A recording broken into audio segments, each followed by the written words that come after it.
نحمده ونصلي على رسوله الكريم اما بعد فاعوذ بالله من الشيطان الرجيم بسم الله الرحمن الرحيم رب اشرح لي صدري ويسر لي امري واحلل عقدة من لساني يفقهوا قولي۔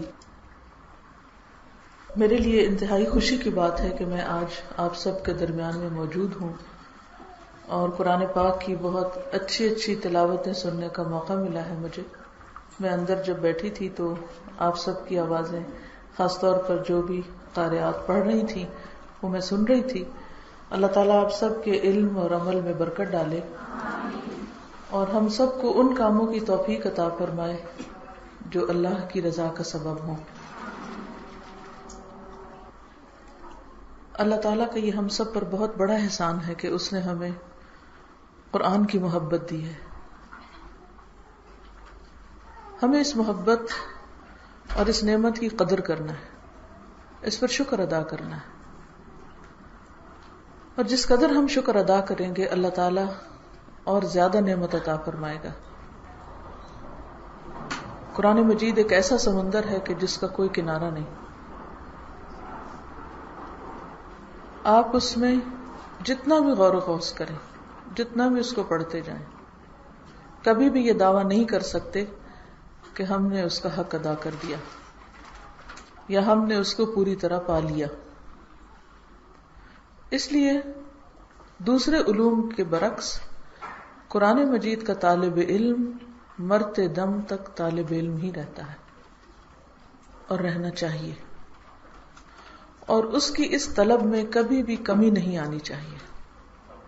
اسے کبھی بھی یہ نہیں سمجھنا چاہیے کہ میں نے کام مکمل کر لیا یا میرا کام ختم ہو گیا۔ اس لیے جن بچیوں نے آج قرآن مجید مکمل کیا ہے ان سب کو میں دل کی انتہائی گہرائیوں سے مبارکباد دیتی ہوں، اور اس کے ساتھ ساتھ ان کو یہ نصیحت کرتی ہوں کہ وہ صاحب قرآن ہونے کا حق ادا کریں اور اس کے ساتھ مرتے دم تک تعلق مضبوط رکھیں، اور جب قیامت کے دن اٹھائی جائیں تو قرآن والوں میں سے اٹھائی جائیں جن کے لیے یہ پکارا جائے، پڑھتے جاؤ اور چڑھتے جاؤ، تمہاری آخری منزل یعنی بلندیوں میں آخری منزل وہ ہے جہاں تم آخری آیت مکمل کرو گے۔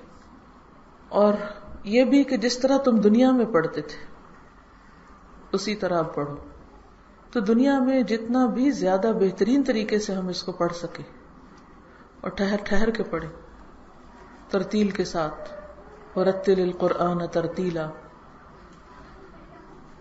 اور تحسین کے ساتھ یعنی خوبصورت انداز میں، بہترین آواز کے ساتھ، اور منزل اور ٹارگٹ ہمارا کیا ہو کہ یہ میں اس دن کے لیے پڑھ رہا ہوں، میرا آخری سبق اس دن ہے، آج نہیں۔ آج تو صرف ایک منزل کی تکمیل ہوئی، ایک درجہ چڑھے ہیں آپ، ایک حصہ پایا ہے، لیکن اصل حصہ تو وہاں ملنے والا ہے۔ اصل تکمیل کا دن وہ ہوگا جب آپ واقعی اپنی منزل کو پا لیں گے، اور اس کے لیے ابھی بہت ساری جد و جہد کرنی، بہت محنت کرنی۔ عام طور پر جب ہمیں قرآن مجید کا ایک حصہ مل جاتا ہے تو ہم سمجھتے ہیں کہ اب بس کام پورا ہو گیا۔ اسی لیے بہت سے ناظرہ پڑھنے والے جس دن ختم قرآن ہوتا ہے اس دن جب قرآن بند کرتے ہیں تو پھر ساری زندگی نہیں کھولتے، کیونکہ ٹھپا لگ چکا ہے کہ ہم پڑھ چکے ہیں۔ اس کے بعد اگلا درجہ، اگلا مرحلہ، اگلی منزل، اس کی فکر نہیں رہتی۔ تو آپ ان لوگوں میں سے نہ ہوں کہ جن کا ختم قرآن ان کے کام کو، ان کی محنت کو اور اللہ کے اس راستے میں آگے بڑھنے کو ہی ختم کر دیتا ہے۔ ہم نے دنیا میں شہرت کے لیے یا دنیا میں کسی قسم کا اجر پانے کے لیے یہ نہیں پڑھا، ہم نے تو یہ سب کچھ اپنے رب کی رضا کے لیے پڑھا۔ اور جب بھی آپ کو اللہ سبحانہ و تعالیٰ اچھے اور عمدہ انداز میں پڑھنے کی توفیق عطا فرمائے تو دل میں یہ سوچا کریں کہ اس وقت میں اپنے رب کو سنا رہی ہوں تاکہ وہ خوش ہو جائے۔ اگر وہ خوش ہو گیا تو بندے خود ہی خوش ہو جائیں گے۔ جس سے اللہ تعالیٰ محبت کرتا ہے اس کی محبت اللہ بندوں کے دلوں میں ڈال دیتا ہے. تو اس لیے بندوں کو منزل نہ بنائے، اللہ کی رضامندی اور اس کی ناراضگی کی فکر کریں. اور اس کو جتنا بھی آپ اب اچھا پڑھتے اس سے بھی مزید اچھا پڑھنے کی اور کوشش کریں، کیونکہ یہ اللہ کا کلام ہے اور اس کا سرٹیفکیٹ اور اس کی شہادت اور اس کی گواہی آپ کے لیے کون دے؟ اللہ سبحانہ و تعالی، کہ وہ آپ سے راضی ہو جائے. اس سے بڑا انعام اور کوئی نہیں دے سکتا. جب بندہ اللہ کے لیے پڑھتا ہے اور اللہ تعالیٰ اس سے خوش ہو جاتا ہے تو وہ خوشی پھر انسان کے دل میں بھی سرایت کر جاتی ہے. اس خوشی کے بعد پھر غم نہیں ہوتا، حقیقی خوشی ہوتی. تو انشاءاللہ مجھے امید ہے کہ آپ سب جو محنت اب تک کرتی رہی ہیں اس سے بھی زیادہ آئندہ کرتی رہیں گی، اور اس کو بھولنے والوں میں شامل نہیں ہونا، کیونکہ آپ سب کو معلوم ہے کہ جو لوگ قرآن پاک یاد کر کے پڑھ کے اس کو بھلا دیں ان کی سزا کیا ہے. ایسے لوگ قیامت کے دن کس طرح اٹھائے جائیں گے؟ کیسے اٹھائے جائیں گے؟ اندھے. اور اس وقت وہ کہے گا کہ یا رب لما حشرتنی اعمی وقد كنت بصیرا قال كذلك اتتك آیاتنا فنسیتها وكذلك اليوم تنسى.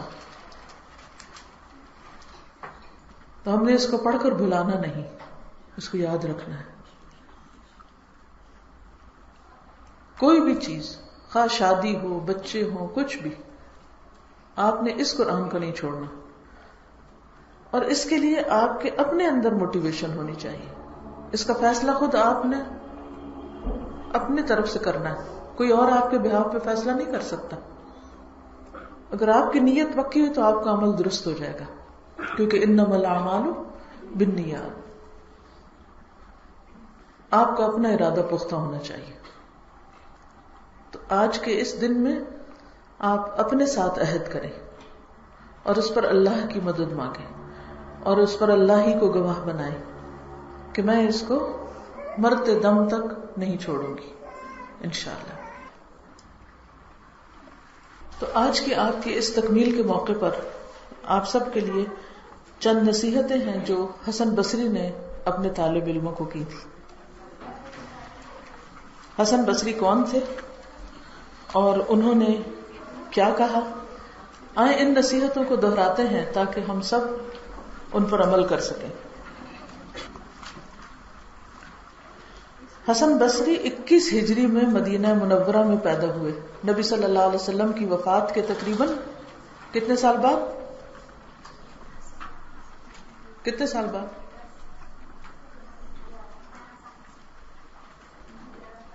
11 سال بعد.